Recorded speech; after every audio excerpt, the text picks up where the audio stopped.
Welcome to the Speaker Meeting, a space where we break the silence one story at a time. Every episode, you'll hear from someone who's been there, through the struggle of addiction, the turning point into recovery, and the journey after.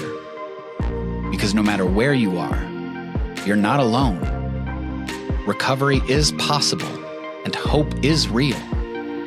My hope is that by sharing these stories, you'll believe it to be true. My name is Chibi. My sobriety date is April 5th, 2024, and this is the Speaker Meeting.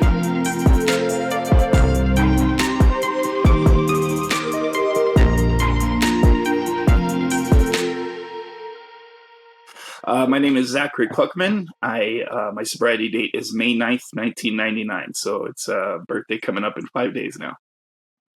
Yeah. What's that, 26 years? 9,436 days today, I think. Oh my God. Don't make me bust out into rant. And minutes it is. Right. But thank you so much for being here, Zach, and for taking the time to share your story. One of the things that I've started doing as a practice for each of these is before we start the conversation, we draw a tarot card as a way to ground the conversation and kind of center us. Typically, I have the guests draw the card for themselves, but because we're doing this virtually, I sat and I contemplated on you and drew a card for us. And the card that I drew is the 10 of Cups. Which is a card of deep emotional fulfillment, of love and connection.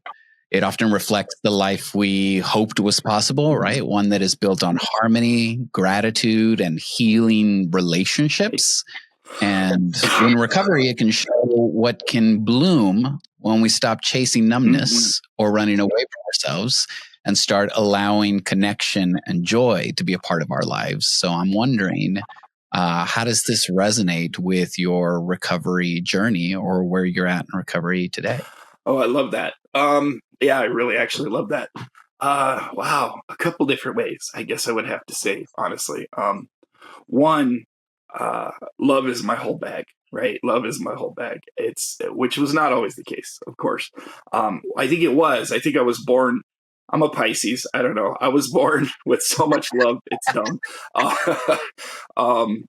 But, my family situation being what it was and life being what it was, that wasn't something that was necessarily accessible in all the ways that I might have hoped for.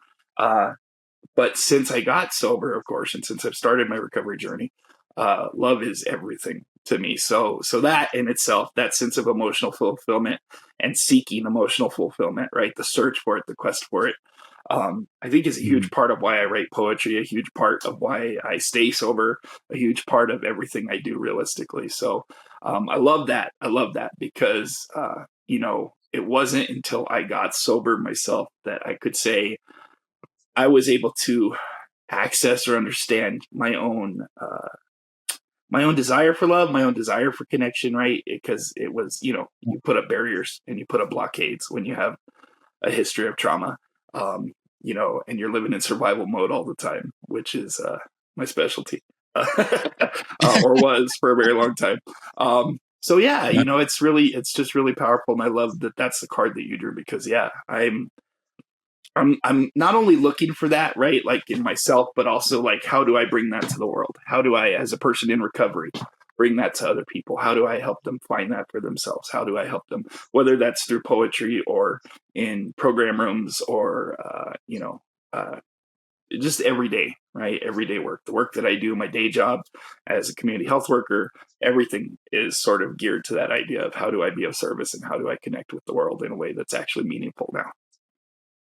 Yeah. And I got to tell you, there hasn't been a single conversation that I've had where the card did not resonate so deeply with the person. Knowing you and knowing your work and the relationships you have in your community, the relationships I've seen you have like with your kids. When I drew this card, I was like, of course, of course. Absolutely. No, it's like the perfect card. It really is. And here I was going, please don't be the death card. Please don't. The devil. No, that one hasn't shown up yet. Maybe. But so with that, I want to, kind of take us back to the beginning and just ask, what was your relationship with substances or addictive behaviors, right? You mentioned survival mode. What was that like in the beginning, and how did it evolve over time? Settle in. No, I'm just kidding. It's wild to reflect on, honestly. It's really kind of weird after 26 years to look back at that. Um, I think as people, we unfortunately have a tendency to remember the hard things, the negative things, the painful things more easily than we remember the positive things. It's easier to remember a pain that you felt than it is to remember how much love you felt, the first time you saw Aerosmith in concert or whatever the case is, right? But yeah, it was interesting. I think, substance use was always a part of my life. It was just sort of not something that was going to happen for me, I think. My mother, bless her heart, was using when she was pregnant. And so she was, there was cocaine and weed and alcohol and all these different things that she was still using when she was pregnant. I think she stopped about a month or two before I was born. So, thanks, but sooner would be good. So, that was already really a part of my experience, even in the womb. And it really never changed. I mean, as a kid, it was interesting being a kid. The journey was strange. I grew up in extreme poverty, very extreme poverty. Owned 2 pairs of pants and a couple of t-shirts, wore my shoes till they fell off my feet. Moved all the time because my mom, being a single mom in the 70s, late 70s and early 80s in Texas, she didn't, I'm using her words here, not mine. She didn't want to do what she thought of as women's work. So she wouldn't be a stewardess or a waitress or a secretary. She was a welder and a construction worker, right? Which is great. That's awesome. I admire that. But finding work as a woman in the 70s and early 80s in those fields was tough, as you might imagine. And also, I think she was not really born to work a 9 to 5. She was an artist at heart. So we moved all the time. That's why I share that part. So we were constantly moving new places, trying to find, I don't know, the greener grass, I suppose. To the point that I literally woke up one day in a trailer that we owned, and it was moving. And when we stopped at a gas station, eventually I got out and I'm like, "What's going on?" She's like, "Oh, we're moving to Portland." I'm like, "Right now, today?" Thanks for warning me. So it was just, I share that only to say, like, it was always sort of unpredictable what was going to happen. But no matter where we went, my mom was, she had undiagnosed schizophrenia. She was only probably diagnosed about 10 years ago or so, a couple of years before she passed. But I always kind of knew there was something going on, and that was my suspicion. And so, like a lot of people who don't have strong family roots or connections, her coping skills involved substance use, right? Drinking, getting high. And that's what I grew up around. So it was interesting because even when we would move, we'd move somewhere, we'd find the local party crowd, she'd hang out with them, and then we'd end up moving back to Texas where the extended family was, because it didn't work out. And we get back there, and you have to know, my entire family was bikers and roughnecks and cowboys. So it was a wild crowd. But as a kid, I remember, like, literally, it's funny the memories you have. One of the strongest memories I have as a kid, oddly enough, is laying on the floor of this den in this house in Texas, somewhere in San Angelo, and I'm laying there reading Heavy Metal magazine, which is really not a great magazine for kids, probably. But I'm reading this strip called Texarkana, and everybody, all these my mom and uncles and all these people are in the room, and there's a fog of cloud, there's a fog of pot smoke, bongs all over the tables. Everybody's getting hammered. And that was just sort of the thing. It was always around me, right? And it's, as a kid, of course, I'm like, I'm never going to do that. Look how stupid they all look. They look ridiculous. But unfortunately, or fortunately, maybe, being that life was the way it was, and I have an extensive trauma history, I joke often. I'm like, pick a trauma, and I'll tell you about my experience with it. Any trauma you want, I got you. a weird thing to brag about, I suppose. And I'm like, oh yeah, assault, gotcha. So it just was the way that it was. And that being the case, I think it's probably not super surprising that I eventually turned to drinking and drugs, to escape. That was the coping skill. It was the only coping skill I ever learned. I didn't have really role models to teach me other things. That's what everyone around me was doing. And Yeah. so it sort of made sense, and somewhere around middle school, I think I was about 12 years old. I had a friend that would come to class, and he'd have one of these tumblers that people carry around, and he'd show up to my house to walk to school, and that tumbler would be full of this concoction of essentially whatever alcohol he could get from his dad's cabinet, blended. So certainly not a professional mixture, but it was there and convenient, and we'd drink it on the way to school. So it didn't. I really think that for me, like, I became an alcoholic at 12. I really do. Because I've always had a sort of a compulsive personality. I do have ADHD and OCD and a bunch of other Ds. So I think it was, again, almost. I don't want to call it destiny, because I could have made choices that led away from that, right? But I didn't, and so I think I was sort of, if I ever started, I was going to make that trip, that difficult trip. So yeah, for many years, from the time I was 12, it's funny. My mom actually told me, she said, this is strange.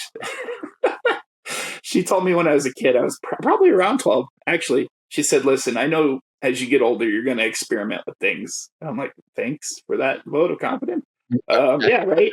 I'm like, okay. She goes, and I probably can't stop you, but just make me one promise. Whatever you do, don't do the hard drugs. Don't do cocaine, meth, heroin, those things. I'm like, okay, I get where you're coming from. Strange way to approach it, but okay, I get you. And oddly enough, I carried that with me for years. So I didn't. I just drank and I smoked weed. That was pretty much it. Eventually, I started to experiment with other things. My body chemistry has always been strange. I understand now that a lot of that is because of my neurospiciness. But when I remember experimenting with speed one time, and I was helping a friend, hold on to it, and I took like 10 White Crosses, right?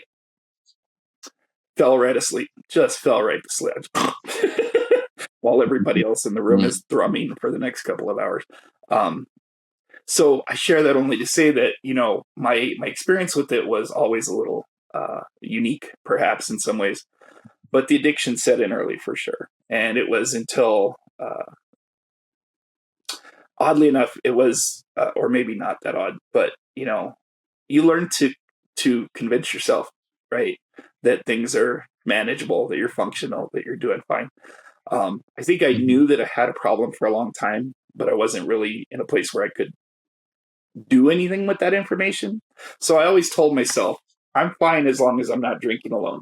As long as I'm not doing the thing where I'm in my house drinking alone. And then one day, I'm sitting in my house watching country music videos at 2:00 in the morning, finishing off another half gallon of whiskey by myself and a couple of beers. And I was like, oh, this could be a problem. But it was really, ironically, it was when I started using cocaine, crack cocaine especially, that I was like, that's where I went, okay, now I'm in trouble. Now I'm really in trouble. So yeah, it was a long, extensive history. And it's funny to look back on now in a weird way, because again, I'm like, realistically, the number of times I probably should have died for, the way that I was living life and the decisions I was making, is kind of stunning to think about. Yeah, for sure. I think that is the reality of a lot of us that kind of make it to the other side of, and it's, one of those things where we start to see the miracles, right? For lack of a better term. I'm curious because, when we talked about the 10 of Cups, the focus was on, the love that you are and the relationships that you form and how the community that you build around you. What was, during the time of your active addiction, what was your relationships like with the people around you, right? That's such a great question. I actually really appreciate you asking that. They were complicated because when I was about uh, 9, I was about 9 years old. I remember actually making a decision, a conscious decision, because we were moving all the time, because I felt like an outcast all the time, because I felt, I was always saying goodbye. I was always saying goodbye to people, and being who I am by Mhm. nature, I don't want to say goodbye. I want to know people. I want to have roots. I want to have connections. And that just wasn't a reality in my life as a kid. So at 9, I made a conscious decision to stop having relationships. I was like, I'm just going to stop making friends. I'm going to stop connecting with people because it hurts too much to say goodbye all the time. And a lot of that was a Wow. trauma response, which of course I didn't understand at that age.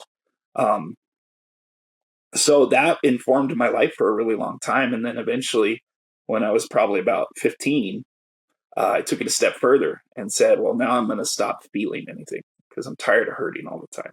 And Mm. so it's a strange thing to say, but I made a conscious attempt to shut off my emotions and just disconnect from them altogether. Um, which frightening to say that it largely worked. I mean, after a while, you can practice anything and get pretty good at it. So I eventually got to a point where I just wouldn't allow myself to emotionally engage with many people at all. There were very, very few. Um, and it was a strange experience because, I found a couple things living that way. One was that, well, it doesn't stop you from hurting. You just hurt differently. Um, Right. Loneliness is a real thing, and I'm sort of chronically lonely.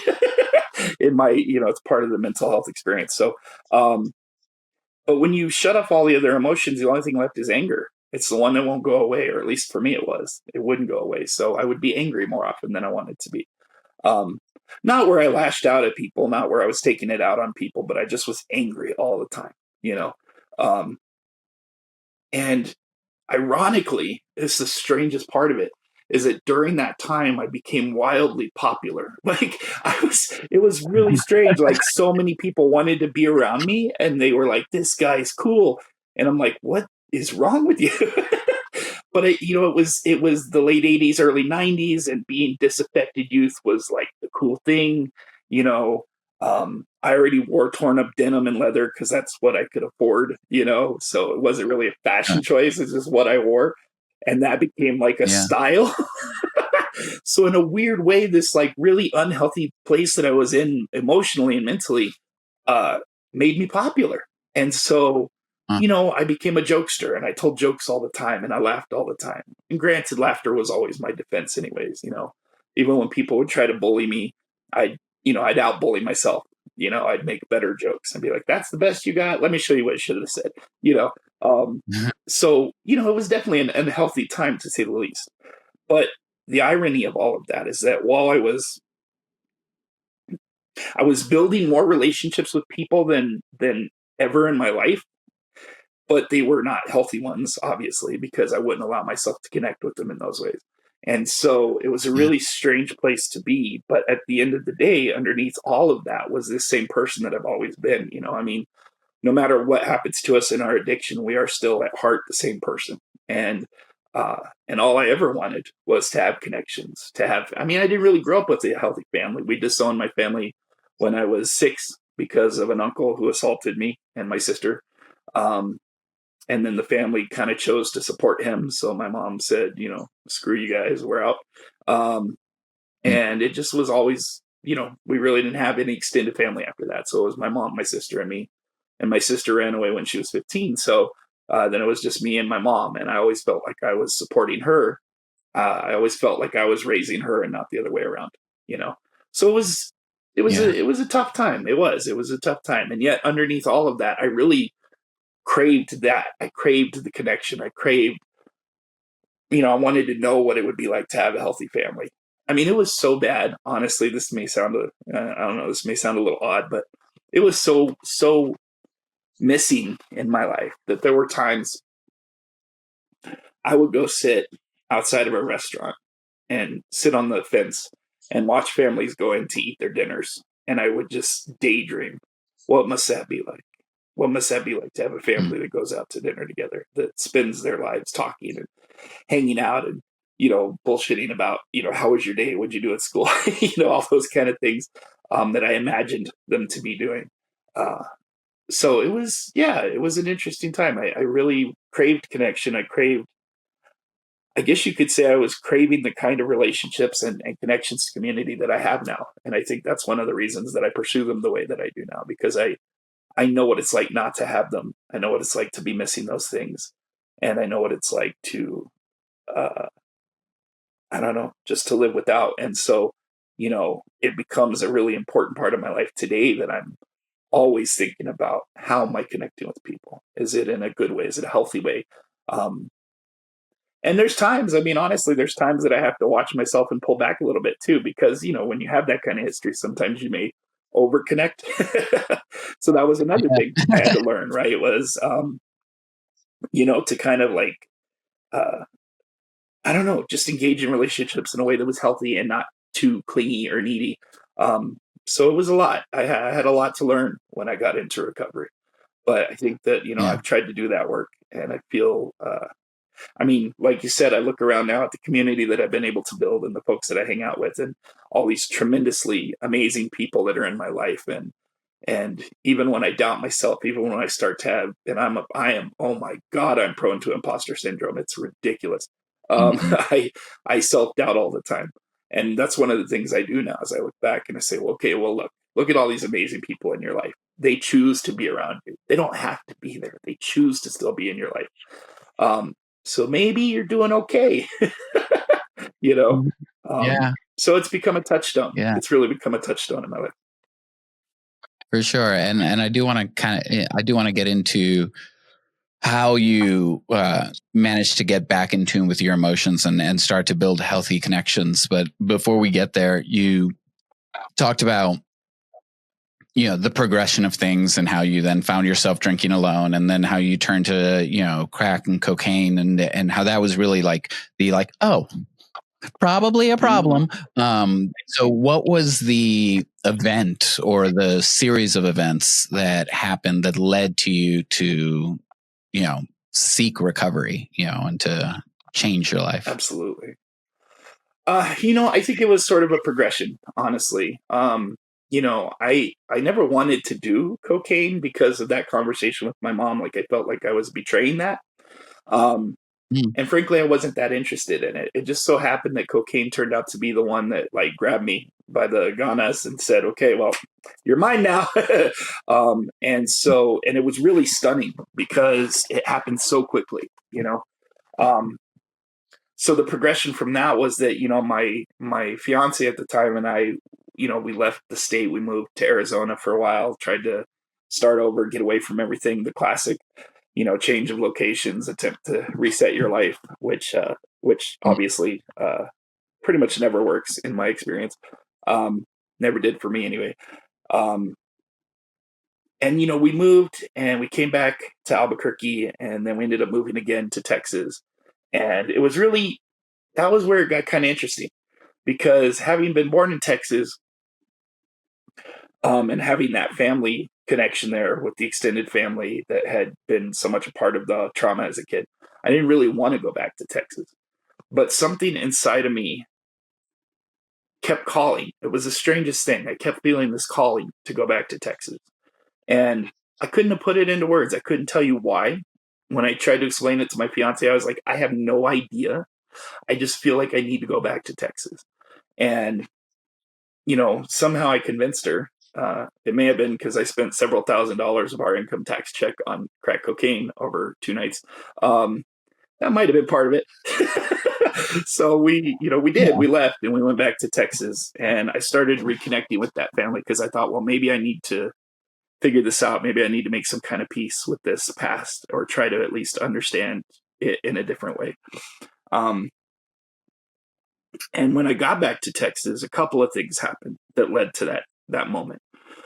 One was that it got so bad for me, the use got so bad for me, so prevalent, that I was I remember looking in the mirror of this house we were renting one day, and I'm staring at myself in the mirror, and I kid you not, I could not see me. I saw Mm. something else. Like it was like this. I felt like I was looking at death in the mirror. I felt like that is the shadow of death that I'm looking at. That's not me. I don't know who this person is. The scrambling around on the floor, smoking things that were often not cocaine at all, smoking cat litter, and dear God, whatever pet fresh, that insane, desperate need to find more. Um, that the paranoia that came with it, eventually staring out the windows, convinced all my neighbors knew what I was doing all the time. All of that was part of it. But eventually, what really became the catalyst was my former father-in-law came over one day, just showed up out of the blue, had no idea he was coming. He drove down from Albuquerque, knocked on my door, and when I answered it, he's standing there and he said, "I'm taking my daughter and my grandchildren, and we're leaving. And you have two choices. You can either get sober, go to a treatment program right now, or never see them again." And, that was pretty startling. And I found myself experiencing some pretty dark thoughts. I was in a very dark place in my life at the time. So my brain went to some really scary places. Mm.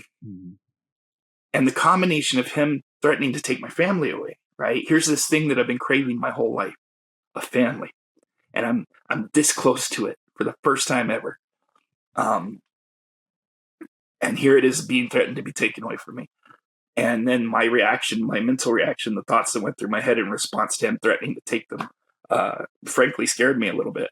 So that combination of events, I said, I'm not willing to lose this. I'm not willing to stop.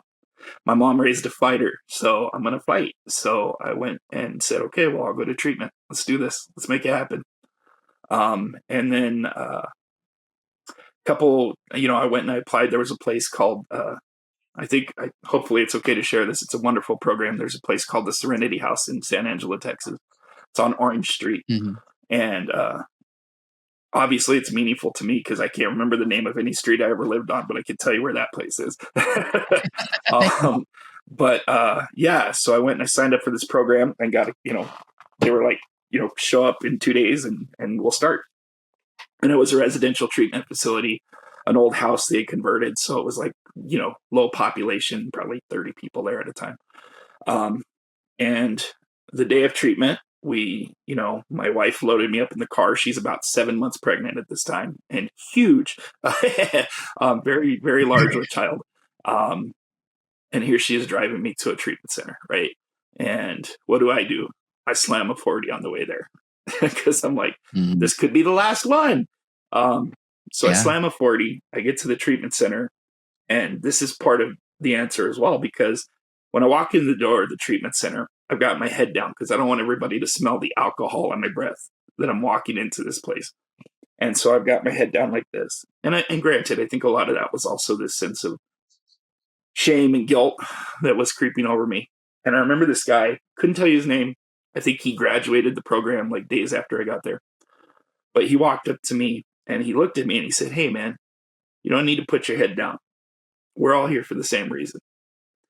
And I'm about to cry right now. Shoot. That really hit me profoundly. Like that was a part of this, I don't know, this beautiful change that happened, right? Because, sorry, I don't mean to get emotional. Pisces. Nobody had ever said anything like that to me before. It wasn't shameful, and it wasn't trying to make me feel bad. It was, it's okay. It's gonna be all right. You're here. This is where you should be. It felt like, it really felt like the universe speaking to me, through this guy. Like the universe went, well, it's about damn time. But and I think the other side of it, and tell me if I'm reading this incorrectly, but I think the other side of it is what he said was, we are all Yes, here for the same reason, right? And for someone that was looking for connection, looking for community, looking, for, strong bonds, like that grounded you just in the center of a community immediately. absolutely. Absolutely. And, not the one I would have ever expected, but the one I needed, ironically. Yeah. I know, I think you're reading that exactly right. I think it was one of the very few times in my life up to that point that I had ever felt like I actually belonged somewhere. Very much so. Yeah. Despite, being part of this big popular thrash metal culture in the early 90s and late 80s and all of these other things. Like that was always, those experiences were wonderful, but they were like, that was a community of necessity in a lot of ways. Yeah, we had shared experiences, but we were all just trying to make sense of a world that felt crazy. Which is not different from going to treatment. It's just a slightly, different scale perhaps, and done a little differently. But yeah, that moment just absolutely is burned into my brain. I still can't tell you what he looked like. I couldn't tell you anything about the guy, but I will never forget those words. They are in my Yeah. brain every day. Yeah. So take me through then. You're in treatment, the weeks, months, whatever it was in treatment, and then of course the bursting of the bubble when you leave a residential treatment center. Absolutely.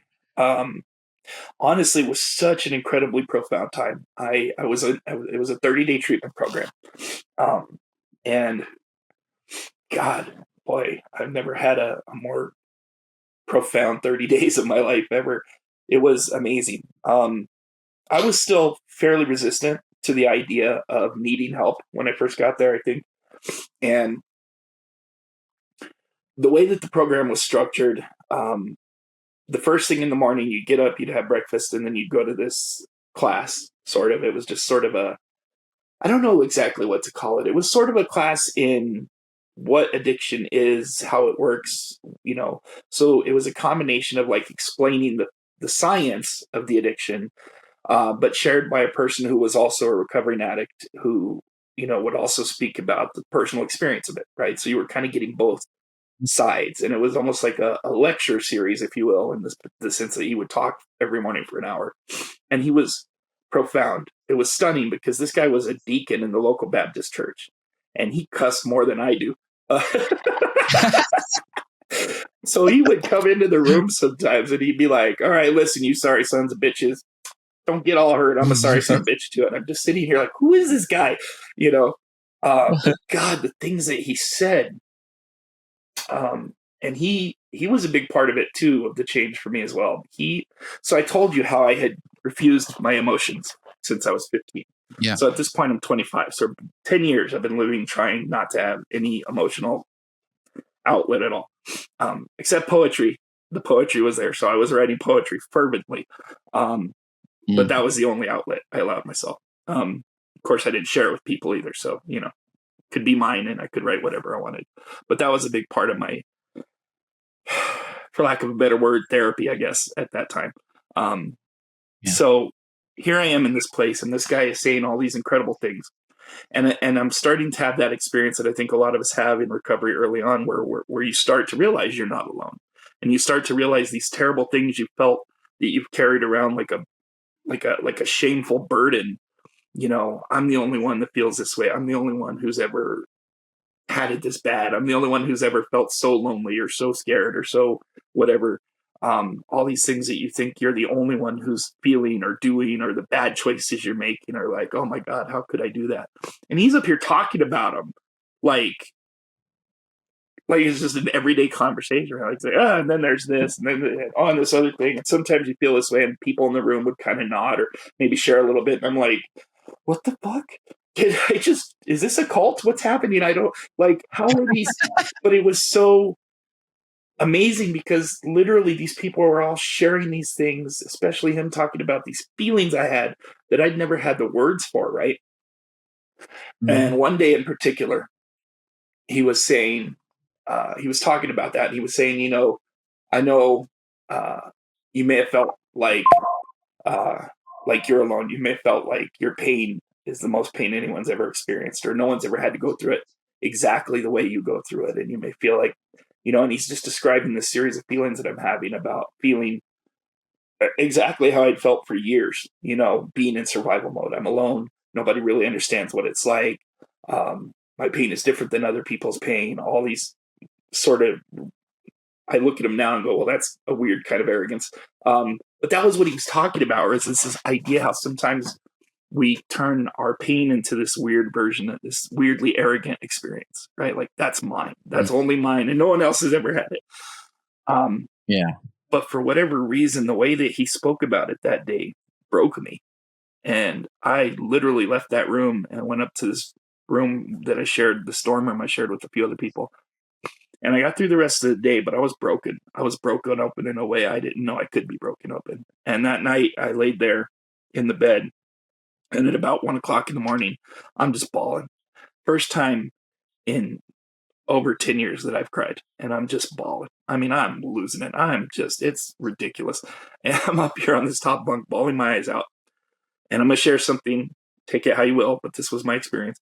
I'm laying there and I'm bawling on this bunk, and I feel a shoulder on my hand, or a hand on my shoulder, on this shoulder, like it's reaching over and just putting a hand on my shoulder. And I flip over to see which one of my roommates it is, thinking they're offering me comfort, and there's no one there. But it was as physical as if I were to reach out and touch you right now. It was a real experience. And I'm laying there like, so I kind of rolled my eyes towards the ceiling and went, was that you? I've always been a believer, but I've always been, and I'm a person of faith. So again, I'm not telling anybody how to feel. That's just my experience. But I had long lost touch with any idea of God that made sense to me. And here was this. When that hand touched my shoulder, I felt this sense of calm, this peace that I can't describe. And so for the first time in years, I started just praying. Of course, praying at that point meant, me talking a lot to whoever might be listening. And this and that and another. And dear God, save me. Please save me. Change my life. Take this away from me, because I'll do anything to be better. And since that day, I've never wanted to drink again. I've never wanted to use again. It completely changed my life. I've never even had the urge in 26 years, almost 26 years now, since that experience. And it was wild because after that, I'm in the treatment center still. This is like the first week or something. And I've had this profound spiritual experience.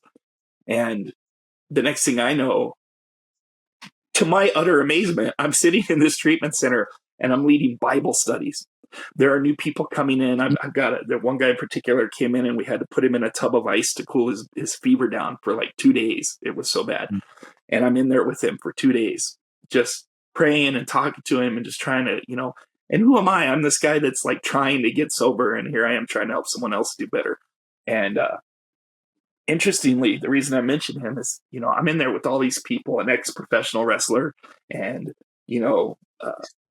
people from every walk of life, preps, truckers, just anyone you can imagine, this completely wide swath of humanity. And this guy, after he got, he recovered and he got through the withdrawals and everything. And then, he started coming to the Bible study. And I'm not going to lie, part of me felt like a huge hypocrite. I'm like, what am I doing leading a Bible study? I've been in treatment for 8 days.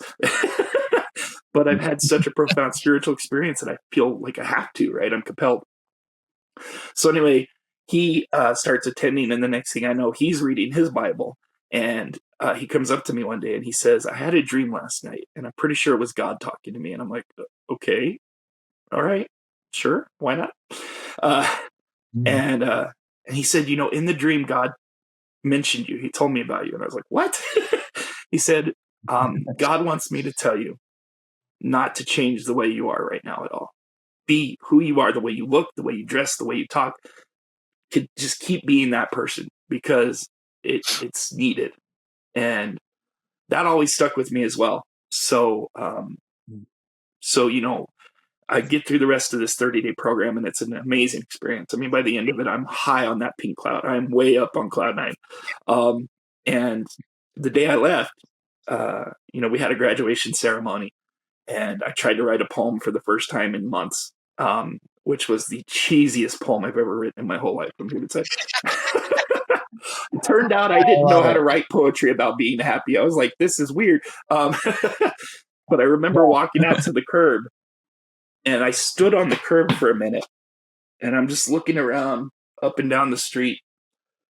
And when I stepped off the curb, I jumped, right? Like I jumped off the curb. I felt like I needed to, like, it needed to be dramatic, I guess. Um, Sure. so I jumped off the curb, and that felt to me like I was like, here we go. Let's see how this works in the real world. It's easy in treatment, or easier in treatment. Um, but I was like, well, I'm going to take the plunge. And so here we go. And I did. I literally jumped off the curb, and uh, yeah, it was just an amazing experience. I mean, I know that's not an experience everybody has, but what I know is that while I was there, I feel like the people that I needed to talk to, the people that needed to be there for that change to happen, were there all at once in this one Yeah. random place in the middle of actually Abilene, Texas. And Yeah. yeah, it was a really wild and profound experience. I mean, it's I think about it all the time. I'm constantly thinking about it. Yeah. Well, it sounds like, before you could heal the connections with the people in your life, you really needed to heal that connection with yourself and with your higher power. Absolutely. Absolutely. It's yeah, I didn't know. I had no real understanding of who I was as a person anymore at that point. I didn't recognize who I had become. I didn't like who I was becoming at all. At all. I mean, there was a deep self-loathing at that point. And I realized through that experience that really all the time I'd spent growing up, it's funny. I was one of those kids who always said I grew up too fast, right? I grew up too Mm. fast because of my circumstances. And I realized after that, no, I didn't. I didn't grow up too fast. I was forced to act like an adult, and I was forced to try to pretend to take on a certain level of maturity and act like an adult in a way that was way too fast. But I hadn't grown up at all. you know, Mm. all that actual process of like becoming an adult um, hadn't really happened. I hadn't learned how to have a strong work ethic. I hadn't learned how to set boundaries with people in healthy ways. There was so much work I realized coming out of there.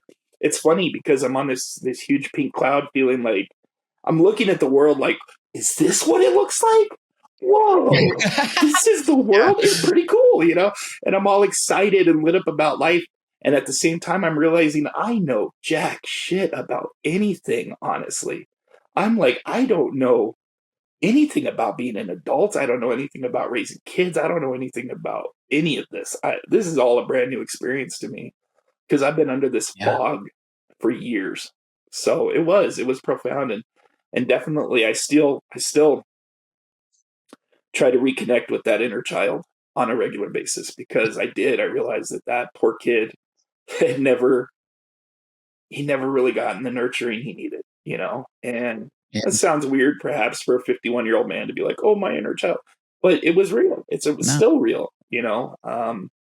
When you're in survival mode all the time, that inner child gets locked in a closet, it feels like, and is just left there banging on the door like, hello, help. At least Mm. that's what it felt like to me. So, I actively try now to reconnect with that person. And I look at the world in just an entirely different way since then because I understand that, well, part of it is, I think the greatest gift I've had in recovery, probably for me, is acceptance. The ability to learn how to practice acceptance and to understand that Mhm.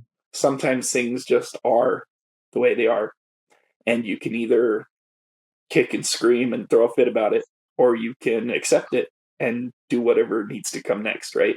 So for me, that's been a tremendous gift. And that was what I had to do with myself and my circumstances and say, okay, this is the way it is.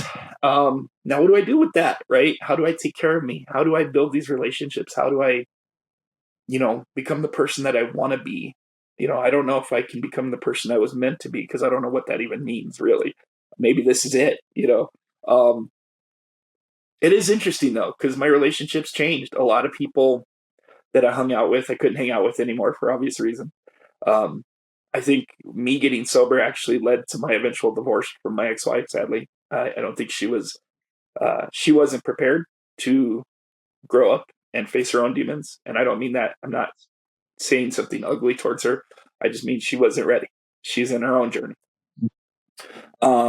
And so I think living with somebody who suddenly wasn't partying or, doing all these things anymore was a big change.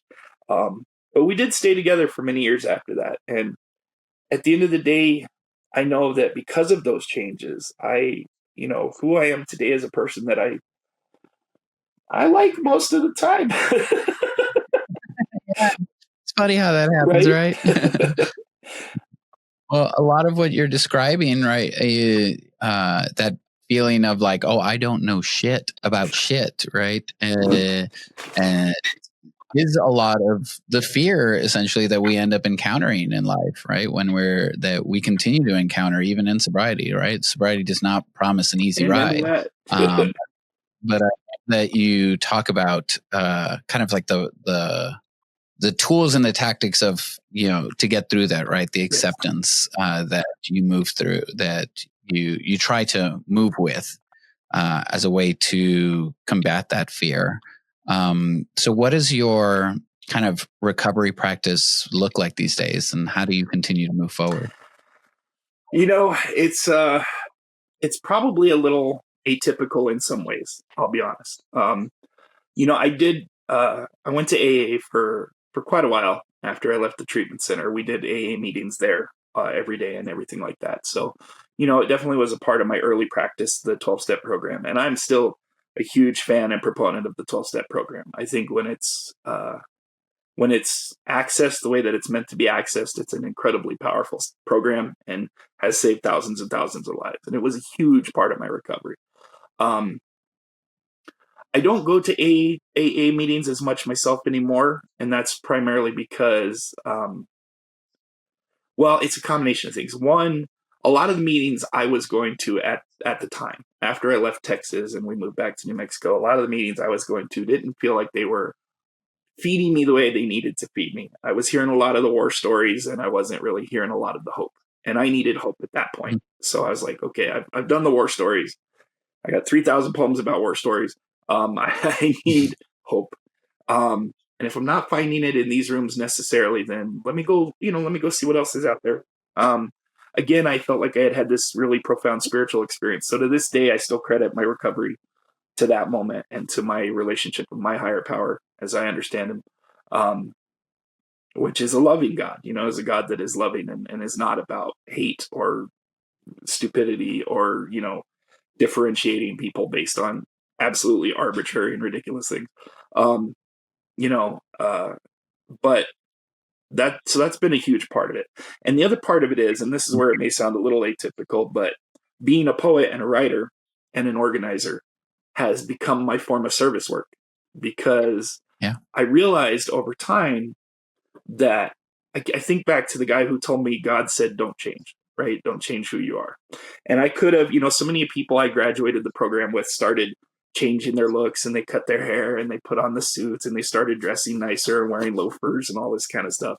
And fitting whatever image of a healthy, successful person look like in their mind. And that's fine. I'm not criticizing that at all. But I felt like I had been told you don't have to do that, right? And that made sense to me, because that's not who I am by nature. I'm not a loafers, let's play tennis kind of guy. I actually do love tennis, but that's a different story. um, and I felt like I had actually received this message indirectly, if you will, from God or the universe, saying, I I need you to look the way you are now and be who you are now, because that's how you're going to reach some people. Some people don't respond to the guy in the three-piece suit. Even in my daily work now as a community health worker, there are people who, if I show up in a three-piece suit, are immediately going to distrust me. But I show up the way I look now, and I speak to them the way I speak to people, and they go, oh, this guy's real. He's a real person, right? Yeah. And I'm not saying that one is better than the other. I'm just saying that's what I found works for me, right? But but yeah, through poetry and the work that I do on a daily basis as a peer support, as a suicide preventionist, as a community health worker, I'm constantly trying to engage with people in real one-on-one ways. So I had a friend who got mad at me once. He got into sobriety, he got into recovery, and was, hardcore AA, and great, it was working for him. Kudos, that's awesome. But he got mad at me. He's like, how come you don't go to AA meetings anymore? You need to be showing up and doing your service work. And I'm like, just because I'm not in that room doesn't mean I'm not doing service work. I spend 90% of my time working with people in real ways, whether I'm sharing a poem about the experiences. And then, as you know, sometimes you share a poem about a rough experience and someone comes up to you and you have this beautiful conversation afterward. And that's exactly the same thing that happened in those AA rooms for me. That's exactly the same thing that was happening in the treatment center. So I find that I try to do my service work in those ways now. And that still feeds me, right? That still gives me this sense of like, I'm building community, I'm connecting with people, I'm trying to help in the way that I know how to help. And doing that reminds me every single day of where I've been and where I don't want to be again, right? So it's maybe not the typical progression, perhaps, but I do feel like it's where I need to be at the moment, at least. Yeah, for sure. This podcast is my service work. All right. Absolutely. And entirely selfish reasons for starting this, to keep me sober. Absolutely. And you got to be selfish sometimes in recovery. I was one of the first things that they taught me, that I was like, it's one of those weird paradoxes where it's like, wait, be selfish to stay sober. What? But you kind of do.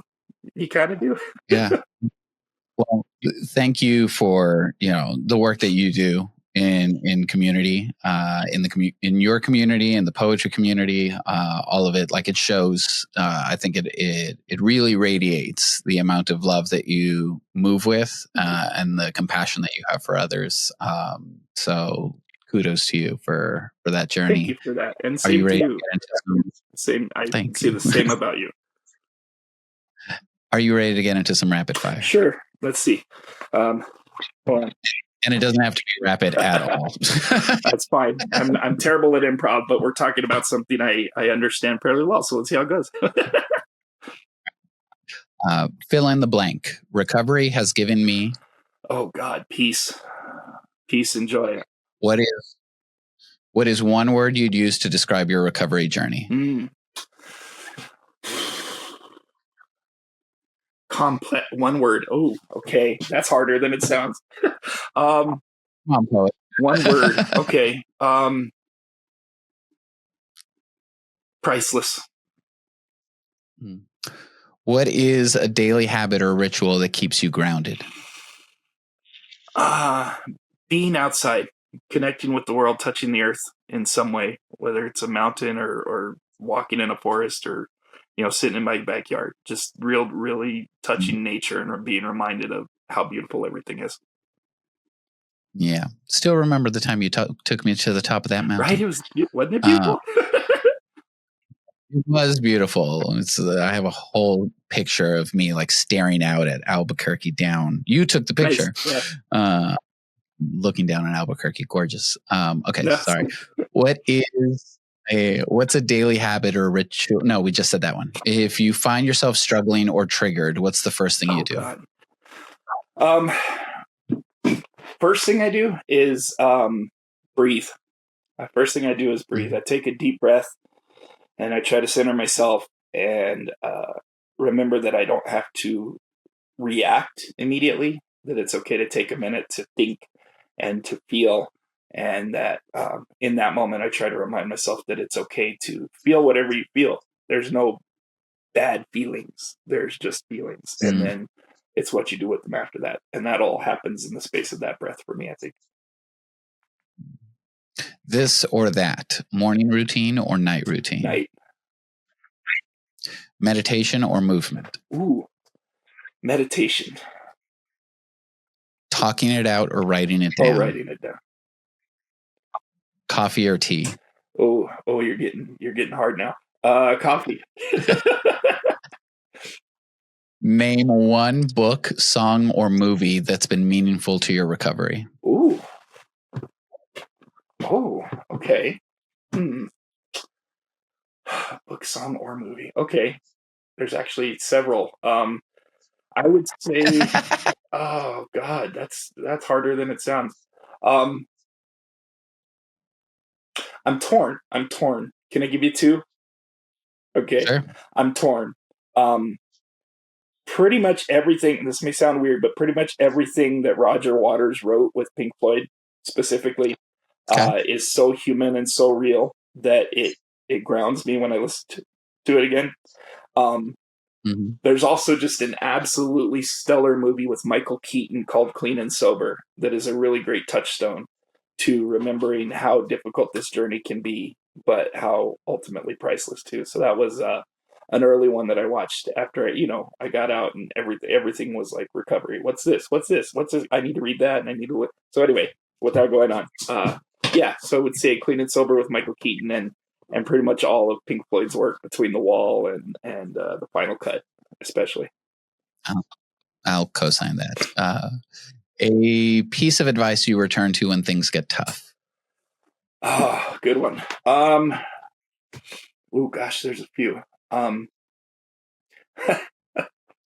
well, not to be too cliche, but I think I would say one of the ones that I do return to often is an old one from AA, and it's the keep it simple, stupid. That idea of just remembering that, again, however complicated something feels right now, uh, it's the moment. You're in that moment, and you have to, or it's okay, I should say, to give yourself pause to get through the moment and then act without reacting. So, Yeah.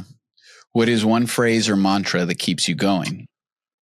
that's an excellent one as well. I see. I'm trying to pick one. I'll put it this way. There's a great quote. It's kind of my life quote, my mantra, if you will. I use it for everything. And it's a quote from the poet Theodore Retke. And the quote is, what we need are more people who specialize in the impossible. And I use that as a motivation every day, whether it's the impossibility of the fact that I'm still sober after all this time, because that felt impossible once upon a time. And yet here we are doing it. Not just me, but millions of people. Yeah. You know, dreaming big and aiming high, it's all about, there is nothing impossible unless you put that barrier up in front of yourself. I mean, granted, I haven't learned how to fly yet, but I'm getting there. Someday. I have faith. And last one, if someone hears your story today and takes one thing away from it, what do you hope it is? Let me just close my door again. I'm sorry. Close your doors. That was not it. Sorry, my grandbaby came in and I just wanted to make sure that we're not too. So I'm sorry. Would you repeat the question? I apologize. Absolutely. If someone hears your story today and takes one thing away from it, what do you hope it is? I would say that the most important thing is that it is, people say it's possible, and it is possible, but more than possible, it's worth it. It will change your life. Being the life you want is possible. I don't care how poor you are. I don't care where you come from. I don't care what your experiences are. You can overcome and decide the life that you want to live. And that's what I want people to remember. It's up to you. And it is absolutely there just waiting for you to come grab it. You can have the emotional fulfillment, the connections, absolutely, the love and the joy. And I have to show you this card because I know you're into the paranormal and whatnot. So I picked this deck specifically for you. Oh, that's epic. That is so cool. Yeah. Oh my God. You're going to have to tell me which deck that is. I might have to buy a copy of that. That's incredible. I will. It's a great deck. It's the Beauty of Horror. Nice. And it's this artist has a whole collection of coloring books of the Beauty of Horror. And I found his tarot coloring book and I was like, I need the deck. Absolutely. But that's funny because that's kind of my taste in art, if you will, is the same. I love finding beauty. Yeah, the sublime, right? Finding beauty in the terrifying sometimes. Yeah. And I think that's also part of a of an addict's journey, right? Is in taking all of the horrors that we went through and turning them into a kind of beauty that we use to help others through the same thing. Absolutely. Yeah, that's really well said. You're exactly right. Yeah. It's like she's a poet or right? something. Who would have known? No, absolutely. Right. It's such a, I don't know, it's just such a beautiful experience because one of my favorite things, it's a bit of a side note, but I'll share it if you don't mind. Because when we were in the treatment center, I had this friend, well, I won't say his name, but I had a friend who was also there. They used to get really mad at us. Because, well, a couple of the workers, I should say, would get kind of frustrated with us because there's an old country singer named David Allan Coe, and he's a deeply problematic man. Really, he is. But he had this song, and he called it the greatest country western song ever. And the end of the song, he says, well, I wrote this song and I sent it to a friend and said, I think I've written the greatest country western song ever. And my friend read it, and he wrote me back and said, this is not the greatest country song ever because you didn't say anything about trucks or mama or prison. So he lists this thing and he goes, so I wrote a new verse and I added it to the song and here he goes. And this is what me and my friend would sing. We'd be sitting there eating chow and we'd sing this song at the top of our lungs. And I'll tell you why I'm sharing this in a minute. But the verse is, well, I was drunk the day my mom got out of prison and I went to pick her up in the rain, but before I could get to the station in my pickup truck, she got run over by a damned old train. It's a terrible verse. But we would sing it because it was just so funny to us, and because it's like, in a weird way, that felt like the journey of addiction and recovery, like taking all of these horrible, terrible things. And as addicts, I think as people in recovery, often our sense of humor is a little different, perhaps, than some people's. But they would come and they would say, oh, these particular workers would come and say, you're not taking your recovery seriously. What's wrong with you? You're never going to get better this way. And we would just look at them and go, if we can't laugh, what's the freaking point? Why am I trying to get better if I can't fucking laugh? So that's another thing I kind of hold on to from all of that because, you can find beauty in the weirdest places sometimes. Absolutely. Well, thank you for sharing your beautiful story here with us today. It's really been a pleasure listening to it. I really appreciate you letting me, share it. It's not something I get to do as often, so it really is very meaningful. Thank you. That's it for this episode of The Speaker Meeting, breaking the silence one story at a time. A huge thank you to our guests today for sharing their journey with us. Recovery isn't easy, but conversations like this remind us that we're not alone and that change is possible. If you're struggling, know that there is help and there is hope. You don't have to do this alone. For immediate support, you can reach out to the Substance Abuse and Mental Health Services Administration Helpline at 1-800-662-HELP. That's 1-800-662-4357. It's free, confidential, and available 24/7. And if you'd like to share your own story, I'd love to hear from you. You can submit your information at geminisproductions.com/thespeakermeeting. And if this conversation meant something to you, help us spread the word. Subscribe, leave a review, and share this episode with someone who might need to hear it. The more we talk about recovery, the more we remind people that they are not alone. Thank you for listening, and until next time, take care of yourself, take care of each other, and remember, recovery is real.